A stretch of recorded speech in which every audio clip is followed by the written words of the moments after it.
Why is Angola so rich in oil but still so unequal? That is the question. Because on paper, Angola should look like one of Africa's great prosperity stories.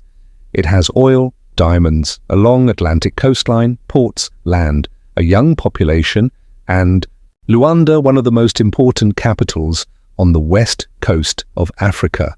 And yet when you move away from the oil headline, the picture changes. You see expensive towers in Luanda.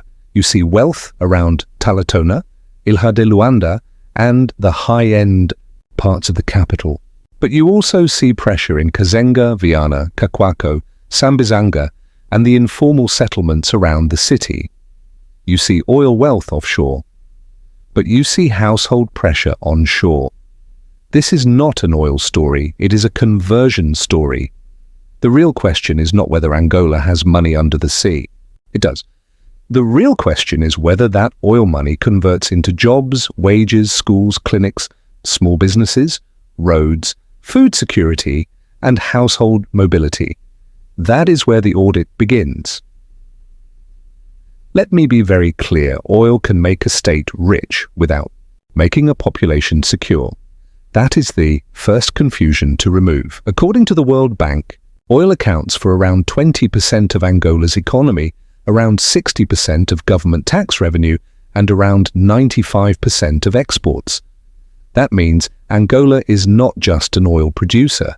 Angola is an oil-dependent fiscal machine. These budget, foreign currency, debt confidence, imports, and the strength of the kwanza all depend heavily on oil confidence. And when a country is built like that, the household does not control the main engine of the economy. The global oil price does. A family in Huambo can work hard.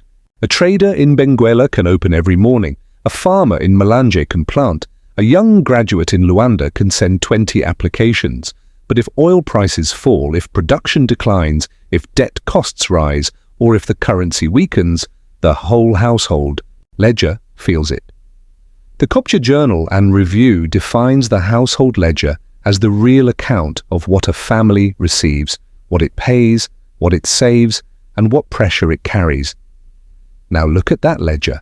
Angola exports crude oil, but it still imports a large share of refined fuel.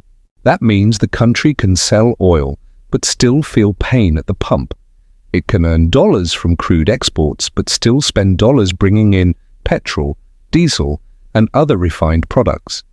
That is why the refinery question matters. Cabinda, Lobito, and Soyo are not just industrial names. They are part of the deeper conversion problem. Refining is not only a technical detail.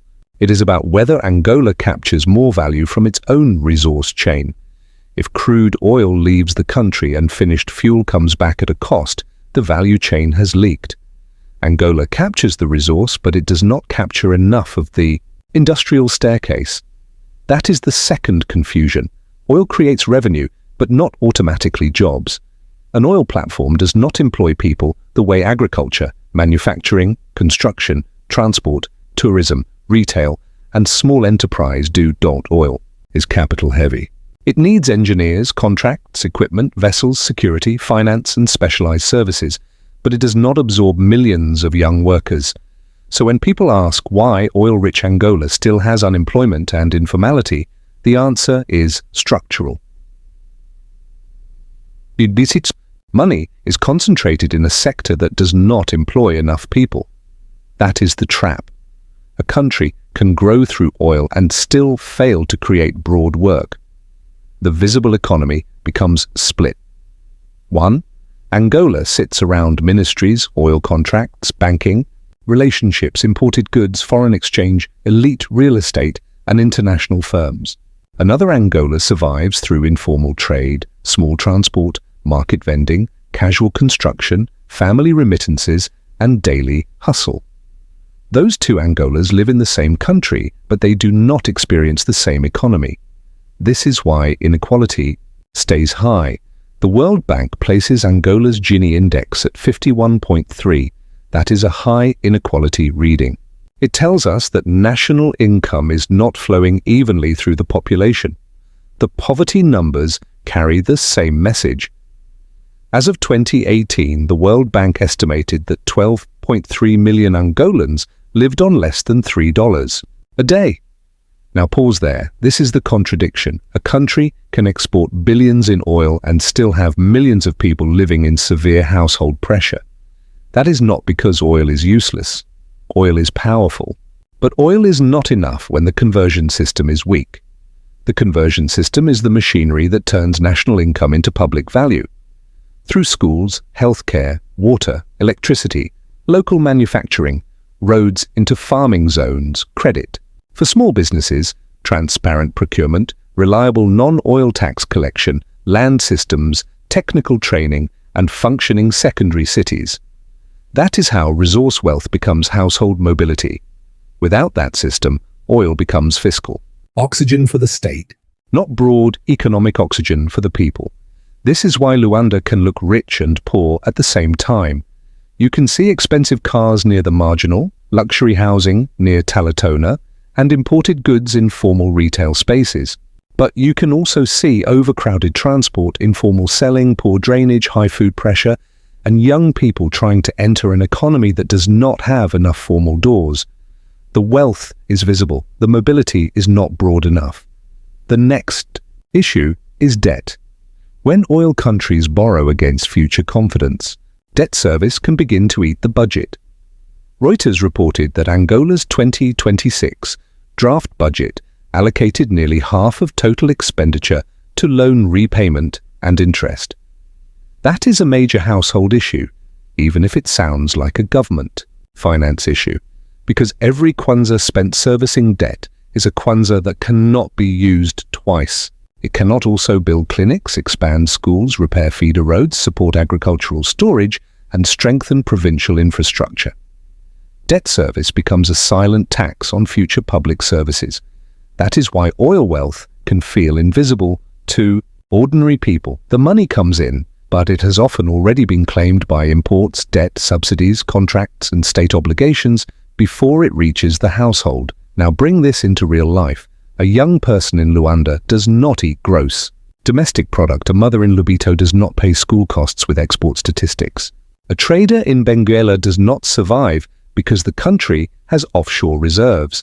The household needs cash flow, stable prices, transport, medicine, predictable electricity, and jobs that lead somewhere. That is why the Kopje Journal and Review reads, Angola's oil inequality is a mobility problem, not just a wealth problem.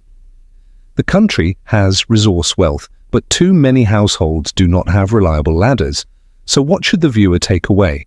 Do not confuse national resource wealth with household wealth because they are not the same thing. Do not confuse oil revenue with development because development requires conversion.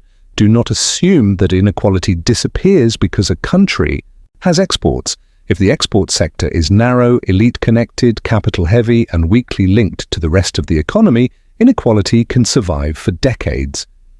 The real test for Angola is not only whether it can keep producing oil at around 1 million barrels per day. That matters. But the deeper test is whether Angola can build enough non-oil engines through farming, food processing, logistics, light manufacturing, tourism, construction supply chains, digital services, and functioning provincial economies.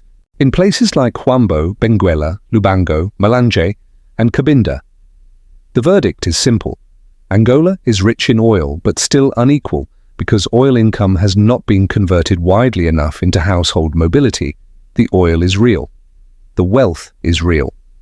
But the conversion system is still too narrow, and when the conversion system is narrow, the country can look rich from the outside while millions of households remain trapped inside a survival economy. Thank you for watching. This is the Kopje Journal and Review, forensic analysis for the African perspective.